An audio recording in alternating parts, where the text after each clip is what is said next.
Salut salut, bienvenue pour une nouvelle vidéo. Vous l'avez vu, on se retrouve pour un book haul et il était vraiment temps que je fasse un book haul.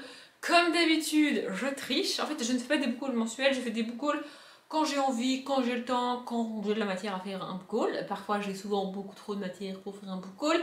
Et dans chaque book haul, je vous montre tous les livres qui sont rentrés dans ma bibliothèque, donc dans ma palle, depuis la dernière fois que j'ai fait un book haul, sauf ceux que je vous ai déjà montrés. Donc là, typiquement, il y en a que vous avez vu dans la palle de juin et juillet. Je vais pas vous les remontrer parce que vous les avez déjà vus. D'ailleurs, je vous mets les pales de juin, enfin, les deux vidéos pales pour juin et juillet en barre d'infos si jamais ça vous intéresse. Donc voilà, je vous les remonte pas parce que sinon ça ferait doublon. Et aussi parce qu'il y a déjà beaucoup de livres. Donc si en plus je rajoute tout cela, ça va faire beaucoup. Et il y en a aussi quelques-uns, genre un ou deux peut-être que j'ai acheté et lu, donc vous avez déjà vu en objet de lecture. Je pense notamment à Miroir de Serena Valentino. Voilà, je vous remonte pas ici parce que vous l'avez déjà vu, je l'ai déjà lu, tout ça. Mais il nous reste, j'ai quand même une bonne trentaine de livres à vous montrer. J'ai pas compté parce que j'ai un peu la flemme, j'avoue. Bref, il est ultra nécessaire que je fasse un book haul aujourd'hui. C'est parti. Du coup, je l'ai pas dit, mais c'est les livres que j'ai achetés en avril et en mai, plus un tout petit peu début juin, parce que je me suis calmée après sur le mois de juin. Je me suis dit, oh là là. En fait, autour du 4-5 juin, je me suis dit, bon, j'ai un book haul à tourner, j'arrête d'acheter des livres tant que j'ai pas tourné le book haul. Donc, du coup, voilà, c'est avril, mai et tout début juin, jusqu'à ce que je prenne conscience du délire. Bref, donc au mois d'avril, j'ai acheté de Shakespeare Sisters, livre 1, La promesse de l'été de Carrie Elks.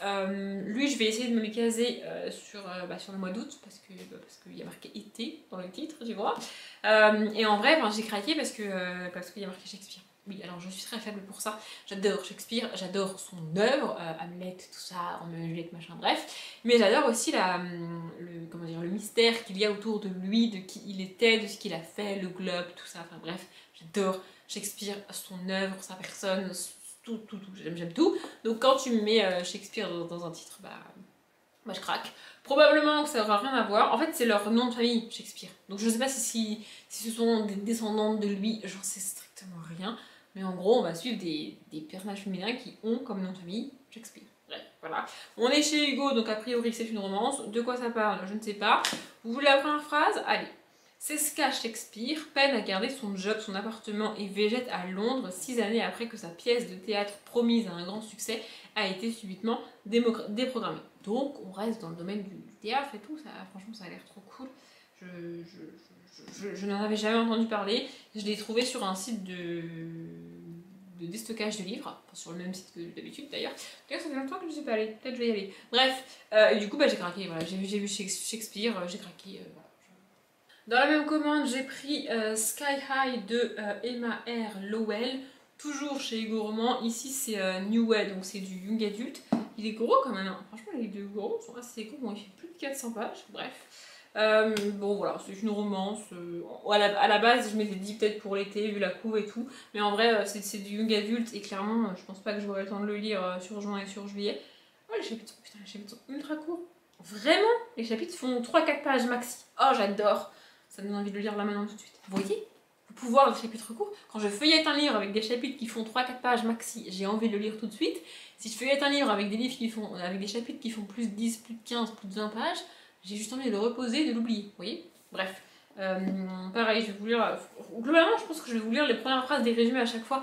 Pas le résumé en entier parce que je trouve ça lourd et je trouve ça un peu chiant, j'avoue. Mais au moins la première phrase pour que vous ayez une vague idée, parce que là, à part vous dire que c'est une romance young adulte, pas vous dire grand chose. Jill est une jeune londonienne, décidément, déterminée qui travaille d'arrache-pied pour réaliser son rêve, être acceptée dans une prestigieuse université de médecine. Voilà, je vous ai dit, hein, la première phrase à chaque fois et on enchaîne, sinon ce book haul va durer des heures. Bon, je vais déjà pas faire ce que j'ai dit que j'allais faire. Pour celui-ci, je vous lirai pas la première phrase, donc c'est À l'abri de rien de Olivier Adam aux éditions Retrouvées. Je connais pas du tout ces éditions. Oui, je dis jamais les éditions et là ça fait 3 fois que je dis les éditions. Bon, bref, on s'en fout. C'est du Olivier Adam, j'adore Olivier Adam. Je ne veux pas lire la première phrase parce que je veux plonger dans un Olivier Adam sans avoir aucune idée, même vague, de ce qu'il va me raconter. Je ne veux pas savoir. En plus, c'est un livre très court. Combien de pages il fait 240 pages, même pas. Il fait 236 pages. Donc vraiment voilà, j'adore Olivier Adam. Putain, en plus c'est écrit énorme. Regardez, c'est écrit super gros. Je sais pas si vous voyez, mais c'est écrit énorme. Oh là là, ça va se lire trop vite. Ah, j'ai eu peur. En fait, la page à laquelle j'ai ouvert, la première phrase en haut, elle est écrite en anglais. Et là, je me suis dit, attends, ça veut dire le livre, il est écrit en anglais, mais non, pas du tout, c'est écrit en français. Bref, voilà, j'adore Olivier Adam. En fait, que j'ai pareil, je l'ai vu sur le site, je connais pas du tout ce livre, je connais pas du tout cette maison d'édition, mais j'ai pas pu résister, quoi. Le livre suivant, vous l'avez déjà vu, mais je me suis dit, j'allais quand même vous le remontrer au cas où. Donc, c'est Total Combat Round 1 de Jack Manini. C'est une BD que j'ai reçue dans la box BD, la première que j'ai eue. Voilà, je l'ai toujours pas lu. Voilà, je me suis dit que j'allais la représenter ici. En fait, c'est pour me rappeler à moi-même que je l'ai. Voilà, a priori, on est dans le domaine du NMA, MMA, je sais jamais, c'est lettres, ça doit être écrit derrière. Non, c'est pas écrit. Bon, on est dans le domaine du combat. Un combat, voilà.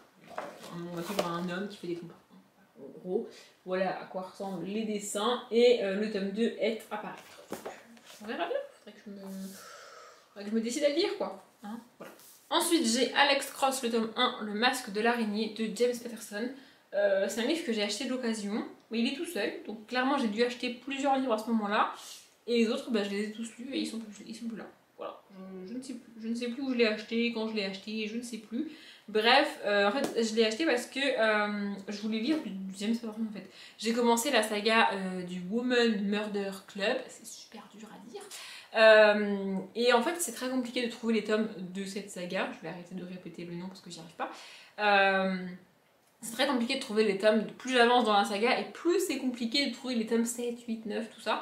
Du coup, pour pas me frustrer et pour quand même pouvoir lire du James Patterson, j'y arrive pas aujourd'hui, j'ai décidé de commencer cette saga-là. Voilà, du coup, je l'ai acheté. De quoi ça parle? Je sais pas. Et comme c'est un thriller, pareil, je ne veux pas savoir de quoi ça parle. Ensuite est venu le temps d'acheter, de passer commande chez François Loisir parce que c'était le trimestre, semestre, je sais plus, bref. C'était le moment où il fallait acheter chez François Loisir. Comme d'habitude, un livre suffit par trimestre, je crois. À chaque fois que tu par catalogue, en fait, il y a 4 catalogues dans l'année, je crois. Et donc par catalogue, un livre à acheter suffit. Mais moi, je suis incapable d'acheter un livre, j'en achète toujours plusieurs. Et donc là, il me reste 2 à vous montrer. Je crois que je l'avais unboxé en vlog, donc il y avait plus de livres que ça dedans. Mais bon, bref, c'est pas très grave.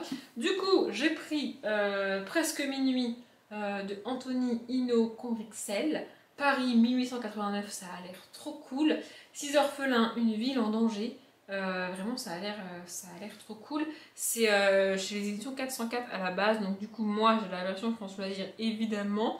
Et les entités de chapitres sont travaillés. Attendez, je vous montre. Voilà, donc derrière on a la Tour Eiffel, tout ça, c'est marqué Paris 1889, exposition universelle, tout ça, si je dis pas de bêtises. Donc ça a l'air cool. Paris 1889, 6 orphelins en cavale, devenus gamins des rues par la force des événements, volent et détroussent les passants. Et après, alors que l'expédition universelle, donc je suis pas débile, c'est bien ça. Voilà, on l'a vu beaucoup tourner sur YouTube et sur les réseaux, probablement, si vous y êtes, moi j'y suis pas, mais probablement que vous l'avez vu aussi sur les réseaux. Oh, pareil, les chapitres font 4-5 pages maxi, oh là là, j'adore. Bref, je l'ai pas mis dans ma palle de juin-juillet, j'aurais pu, parce que clairement c'est du young adulte, je pense, en tout cas c'est marqué 6 orphelins, donc c'est forcément des enfants. Sinon on dit pas que t'es orphelin, enfin on peut dire que t'es orphelin quand t'es adulte, mais en général si on le dit, c'est que t'es enfant. Bref, donc j'aurais pu le mettre dans la palle de juin-juillet, mais j'ai quand même fait une grosse palle pour juin-juillet, donc je me suis calmée en fait. Je me suis dit on va pas tout mettre, ça sert à rien, tu liras pas tout. Si j'ai du temps à la fin du mois de juillet, peut-être que je rajouterai 1 ou 2 livres, dont celui-ci, mais on verra.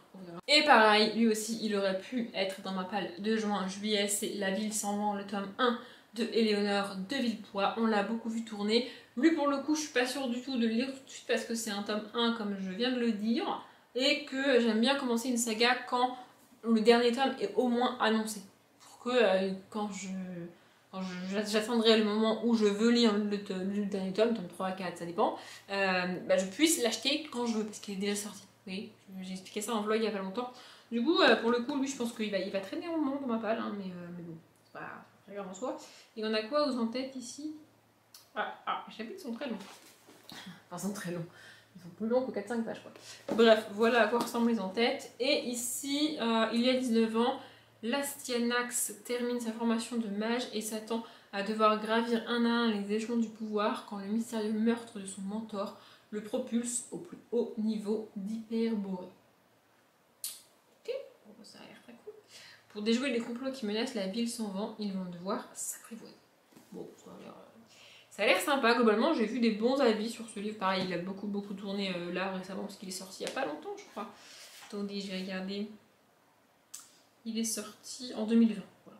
Les deux suivants, je passe très rapidement dessus. En fait, je me suis décidée, je me suis mise à faire des énigmes. Des énigmes, c'est un truc que j'adore faire. Et je le faisais pas en fait. Je ne prenais pas le temps de le faire parce que je trouvais que c'était une perte de temps. C'est con, mais bon, bref.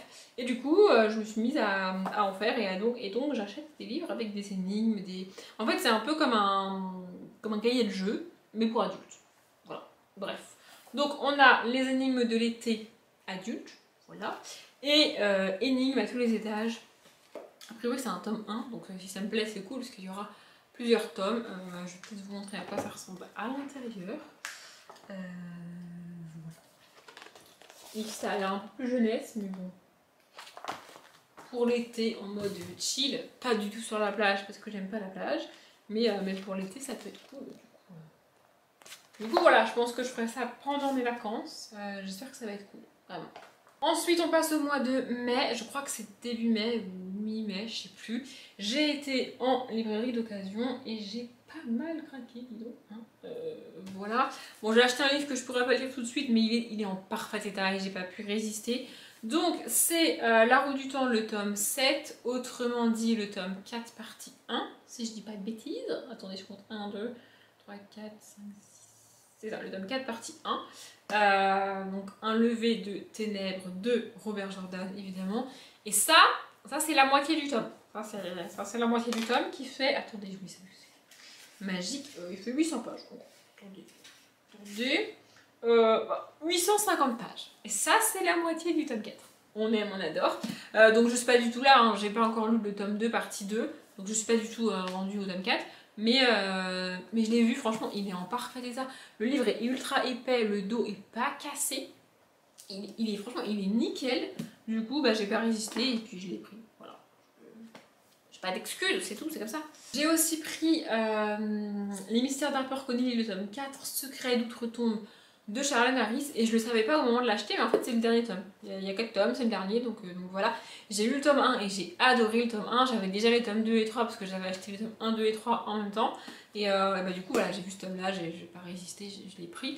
Et franchement, j'ai vraiment adoré le tome 1. J'ai trop envie de lire la suite. D'ailleurs, il faut absolument que je me la case. Mais c'est de l'adulte en fait. Ce sont des romans adultes. Donc ça passait pas dans ma palle du juin-juillet. Donc je lirai ça en août. Hein. D'ailleurs, en août, j'ai tellement envie de lire de livres qu'il va falloir. En fait, il faudrait me rajouter 3-4 semaines au mois d'août pour que je puisse lire tout ce que je veux lire. Bon, c'est une question comme ça, une proposition, je demande. C'est pas possible, mais vraiment, je n'arriverai jamais à lire tout ce que je veux lire en août. Hein.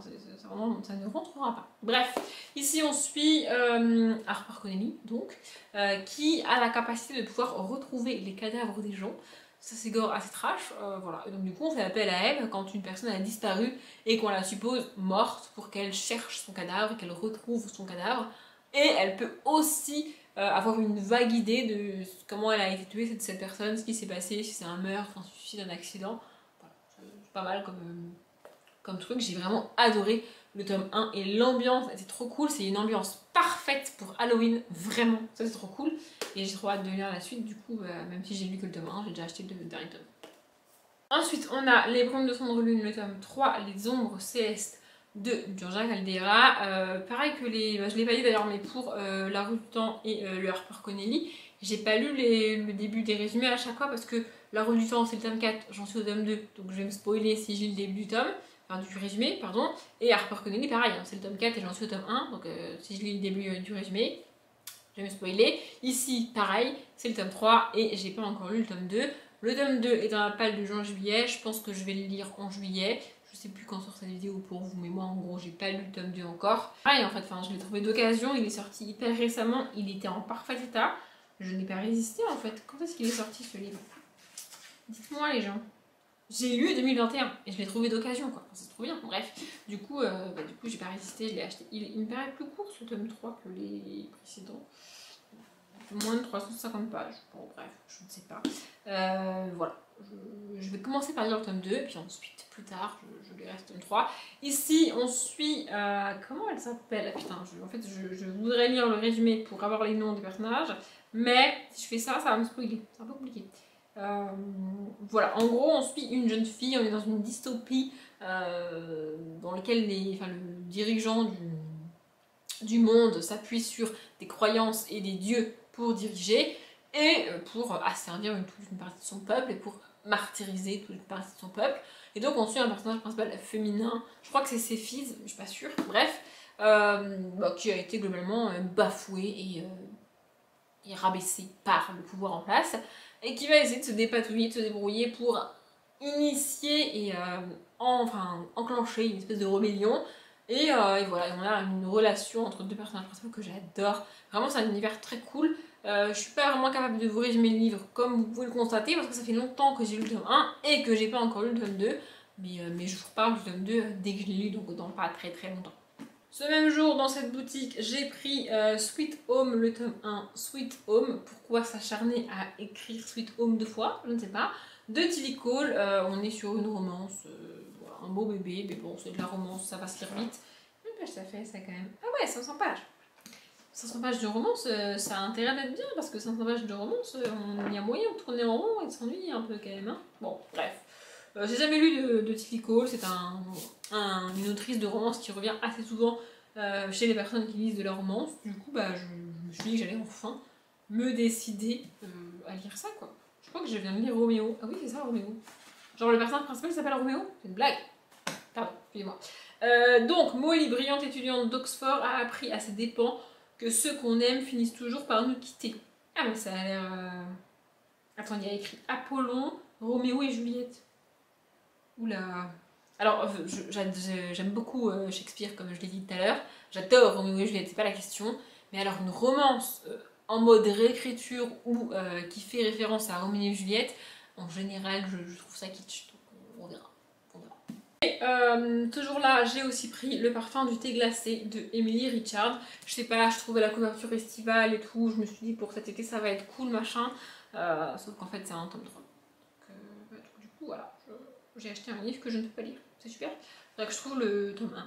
Ah, bah oui, c'est mieux. C'est chez Mosaïque, je lis jamais des livres de Mosaïque, et en fait, du coup, voilà. Attendez, il y a une étiquette qui traîne, pardon.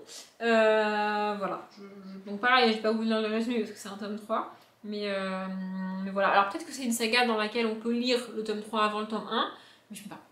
Je ne peux pas lire un tome 3 avant un tome 1, je n'y arrive pas, c'est impossible psychologiquement, je ne peux pas faire ça. Donc, il va falloir que je m'attelle à trouver un tome 1, hein, ce serait bien. Voilà. Oui, j'ai acheté un livre que je ne peux pas lire et que je ne sais pas de quoi ça parle. Que voulez-vous? Ensuite, plus tard dans le mois, toute fin du mois de mai, je crois, je suis retournée dans une librairie d'occasion, donc pas la même, mais voilà, une librairie d'occasion.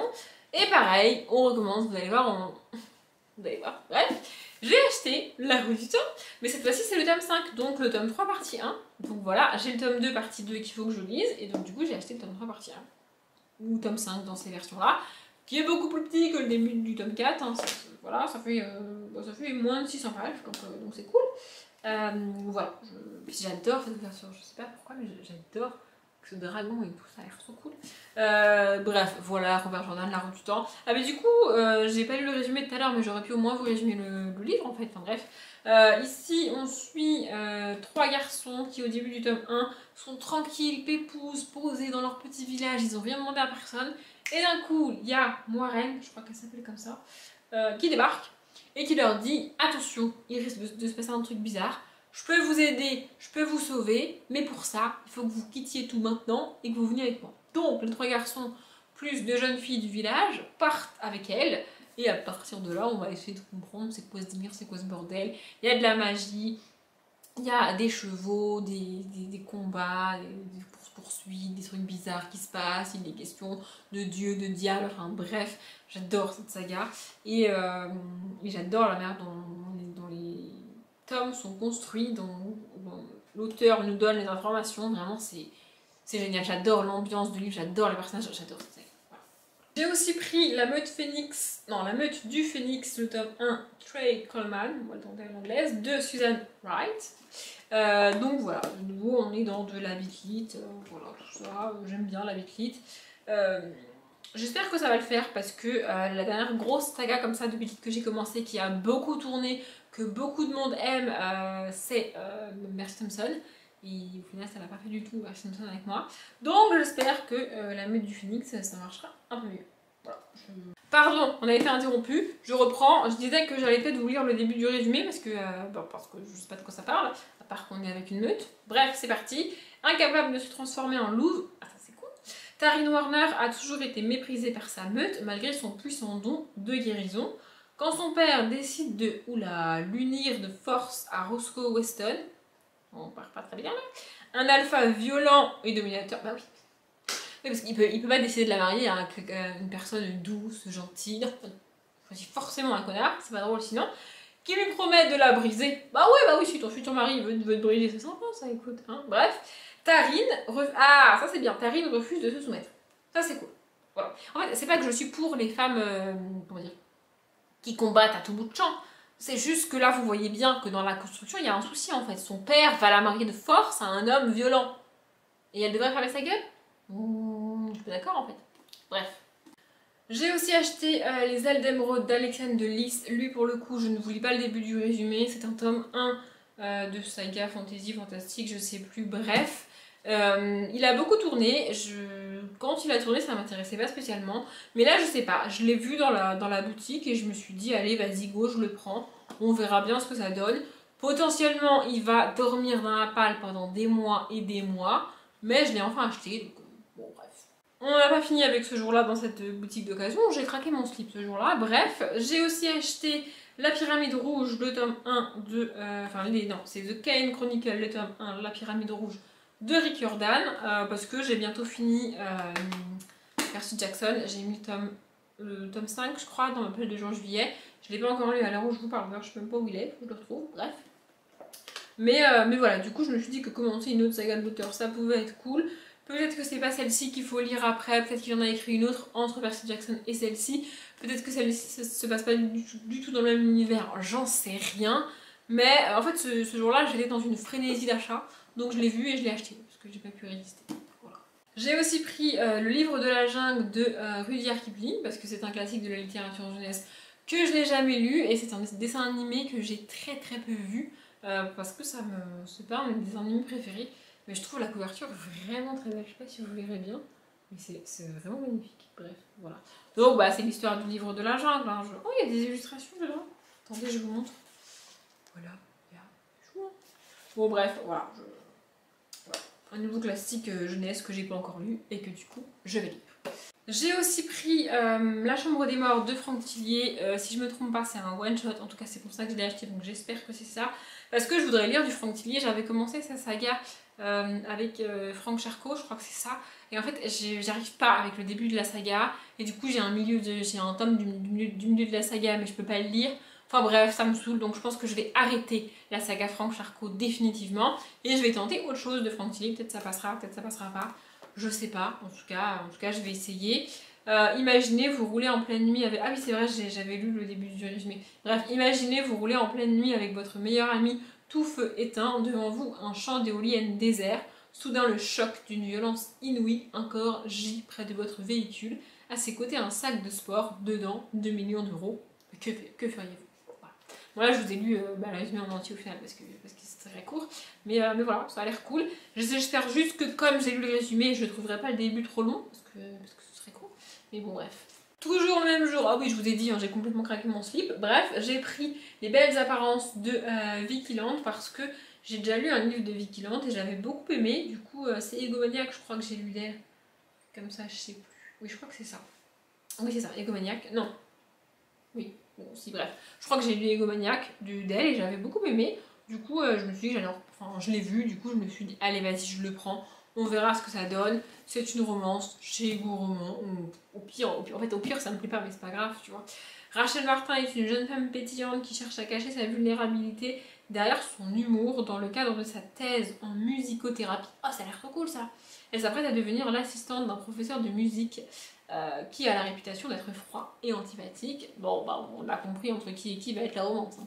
J'ai aussi pris Et vous serez châtié de Erika Spindler parce que j'aime beaucoup Erika Spindler, j'ai déjà lu 2 livres d'elle et c'est du thriller policier, c'est vraiment à cheval, enfin c'est plus du policier, mais je sais pas, j'aime bien l'ambiance, j'aime bien la manière dont c'est écrit, j'avais adoré Je macabre de cette autrice là d'ailleurs, et de nouveau les chapitres sont courts.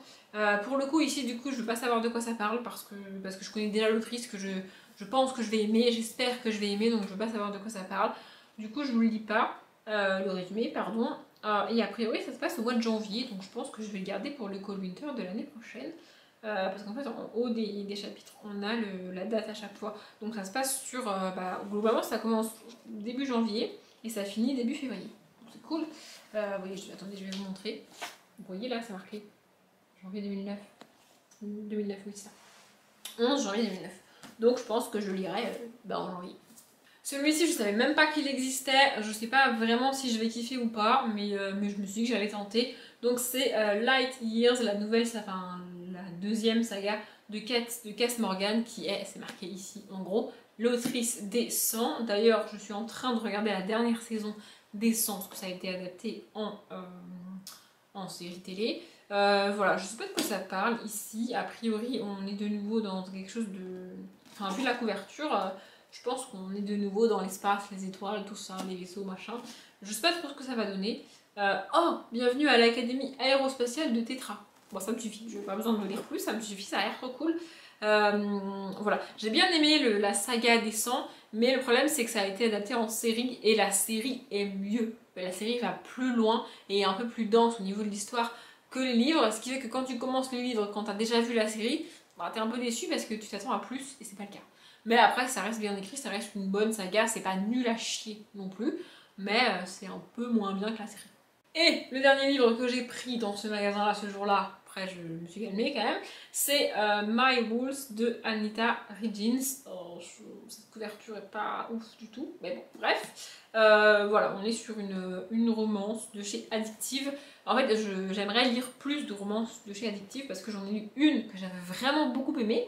Mais c'est tout. Depuis, je n'ai jamais lu de romance de chez Addictive, donc je me suis dit... Bon, en fait, ce qui me freine, c'est l'épaisseur des livres, quoi. Vraiment, les livres de chez Addictive sont vraiment très très épais tout le temps.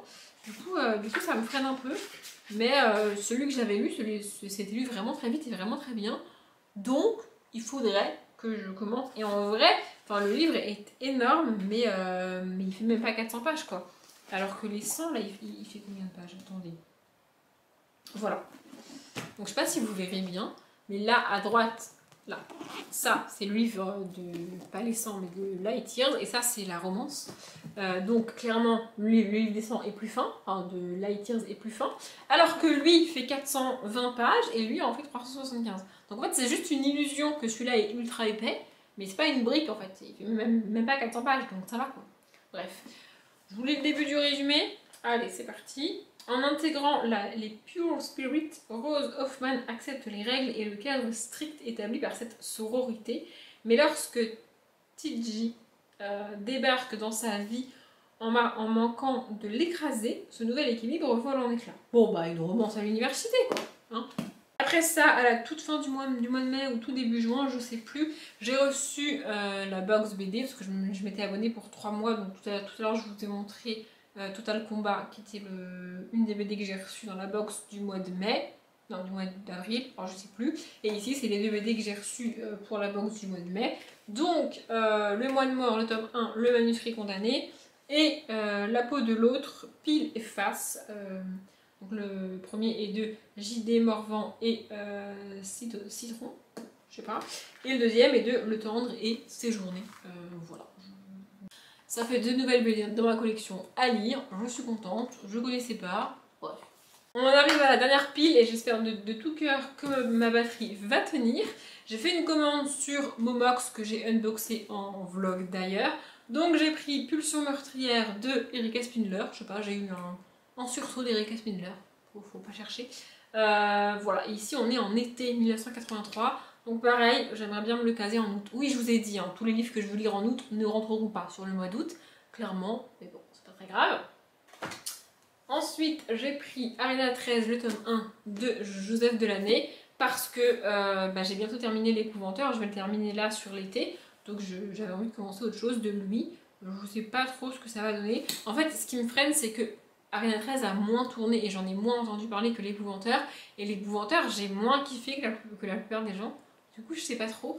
Et ici, comme sur tous les livres de Joseph Delaney, on n'a pas vraiment un résumé. On a juste marqué entrée dans l'arène 13.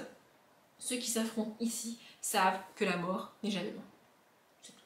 Ensuite, j'ai commandé Reborn, le tome 3, Shame de Rachel Van Dicken, parce qu'elle est dans mes sagas terminée en 2021 et donc il fallait que je lise ce tome 3. Et pour le lire, il fallait que je l'achète. C'est un tome 3, j'ai adoré les 2 premiers tomes. On est dans des romances qui se passent à l'université. C'était vraiment très cool. J'espère que j'aimerais autant ce tome 3 que les 2 premiers. Et je ne veux pas lire le résumé, donc je suis désolée. C'est des romances avec des tomes compagnons, donc je ne sais pas qui on va suivre ici. Et je ne veux pas le savoir tant que j'aurai pas commencé les livres. Donc voilà. Et je me suis enfin décidée à commander un tome 1 d'une saga qui a énormément tourné il y a des années. Tout le monde adore cette autrice, tout le monde l'a encensée. Et moi je l'ai toujours pas lu. Donc je l'ai acheté, je vais la lire dans pas très longtemps, mais on verra bien. Les Outrepasseurs, le tome 1, Les Héritiers de Cindy Valjunder. Alors effectivement, le travail éditorial est assez dingue, on a un petit rabat, tout ça, enfin bon, voilà, c'est coucou. Bref, voilà, le livre il est magnifique, il est d'occasion et il est vraiment très, très beau. Par contre, les chapitres sont longs et ça me fait peur, mais bon, on verra bien, hein. Je sais pas de quoi ça parle, et lui pareil, je veux pas savoir de quoi ça parle, je veux pas relire le résumé, je veux juste plonger dedans. Probablement dans plusieurs mois, mais bref, voilà, en fait, je suis contente de m'être enfin décidée à l'acheter, parce que ça fait des années que je me dis qu'il faut que je lise cette saga, tu vois. Et peut-être que je vais lire trop tard, parce que c'est du young adulte, et que j'ai du mal avec du young adulte, avec le young adulte, mais bon, je vais quand même essayer, quoi. Et enfin, j'ai acheté H, le tome 2, Faust, de François Debois et Christelle. J'ai présenté le tome 1 en objet graphique. Ce tome 2 est extrêmement difficile à trouver. Je crois que j'ai payé la BD en tout, avec les frais de port, quelque chose comme 40 €, vraiment, parce que c'est une BD extrêmement rare. Mais je la voulais vraiment, du coup, puis j'ai aussi les moyens de claquer 40 € dans une BD d'occasion. Donc je l'ai fait. Mais du coup j'espère ne pas être déçue parce que ça me ferait quand même un peu chier d'avoir mis 40 balles dans une BD qui me plaît pas. Mais voilà, j'avais vraiment envie d'avoir la suite, j'avais vraiment envie d'avoir cette BD. Et puis du coup voilà, et la couverture est magnifique, je la trouve trop belle, c'est trop beau, vraiment j'adore. Voilà, ici je vais la lire dans pas longtemps du tout, je pense que je vais la mettre dans ma palle du mois d'août. Oui, de nouveau, ma palle du mois d'août, oui bah je vous ai dit, c'est comme ça. Bref, on suit une jeune fille qui a perdu la mémoire et qui est a priori considérée comme une espèce de déesse chelou et qui essaye de comprendre c'est quoi ce délire et c'est quoi ce bazar en fait. Et j'ai adoré l'ambiance du tome 1, vraiment. Pour Halloween c'est parfait, vraiment pareil comme HarperCollins, c'est parfait pour Halloween, c'est l'ambiance pile ce qu'il faut. Bref, j'ai adoré le tome 1 et j'espère que j'aimerai encore plus le tome 2, oui, la barre est haute. Bref, j'ai aucune idée de depuis combien de temps je tourne parce que du coup ma caméra c'est... Enfin bref, il y a eu des bugs, des problèmes de luminosité, bref, je sais pas depuis combien de temps je tourne. Je ne sais pas combien de temps dure cette vidéo, mais je vais la conclure avant que vous vous coupiez parce que vous n'allez pas tarder à vous éteindre pour cause de batterie finie, hein, voilà. Bref, j'espère que ce book haul vous a plu. S'il y a un livre que j'ai présenté, que vous adorez, que vous vous dites qu'il faut que je le lise là maintenant tout de suite, n'hésitez pas en commentaire à me dire que ce livre est trop cool, que vous l'avez aimé, que vous voulez que je le lise, bref. Commentez ce que vous voulez si ça vous fait plaisir. Moi je m'arrête là. Comme d'habitude, je vous souhaite une bonne journée, un bon après-midi, un bon appétit ou une bonne nuit. Et je vous dis à bientôt!